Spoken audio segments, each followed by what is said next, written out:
அப்படியே frame open பண்ணால் நம்ம இப்போ தனுஷ்கோடியில் ஒரு டூரிஸ்ட் பிளேஸில் தான் இருக்கிறோம். ராமேஸ்வரம் டு தனுஷ்கோடி ஒரு 7-8 பிளேசஸ் இருக்குது. ஆட்டோ ரைடு தான், நீங்கள் ட்ரை பண்ணி பார்க்கலாம். ஃப்ரெண்ட்ஸோட நாங்கள் ஃபன் பண்ணிகிட்டு இருந்தோம். இதில் இருக்கிற பிளேசஸ் தான் கூப்பிட்டு போவாங்க. இது ஆட்டோ ரைடு தான். நீங்கள் எத்தனை பேர் இருக்கீங்களோ அதுக்கேற்ற மாதிரி ஆட்டோவுக்கு பேசிக்க வேண்டியதான்.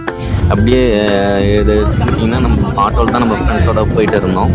நம்ம ஃப்ரெண்ட்ஸ் எல்லாமே ஒரு இன்ட்ரோ கொடுக்குறானுங்க பாருங்கள். நம்ம ஃப்ரெண்டும் சொல்கிறான் 50 ரூபா தான், இது கண்டிப்பாக ட்ரை பண்ணி பாருங்கள். இது தமிழ்நாட்டிலே இருக்கிற ஒரு பிளேஸ் தான். நம்ம தமிழ்நாட்டிலே இருந்துட்டு பார்க்கலாம், நம்ம தான் உரி பண்ணிக்கணும் கண்டிப்பாக. ஸோ கண்டிப்பாக விசிட் பண்ணுங்கள். இது எப்படின்னா லெஃப்ட் சைட்லேயும் கடல், பே ஆஃப் பெங்கால், ரைட் சைடில் இந்தியன் ஓஷன், லெஃப்ட் ரைட்டுன்னு 2 சைட்லேயுமே சென்னை தனுஷ் மாரி நாங்கள் கேங்காக நம்ம ஆட்டோவில் இப்போ போயிட்டு இருந்தோம். இப்போது இந்த மரம் பார்க்குறீங்களே, இது இந்தியாவிலே 7 மரம் தான் இருக்குது. இதுவுமே இச்சி மரம்னு சொல்லிட்டு சொன்னார். ஆனால் என்ன மரம் கண்டிப்பாக ஷுவரத்தில் உங்களுக்கு தெரிஞ்ச கமெண்டில் சொல்லுங்கள்.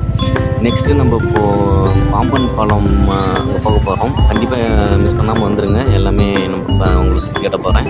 வாங்க போகலாம்.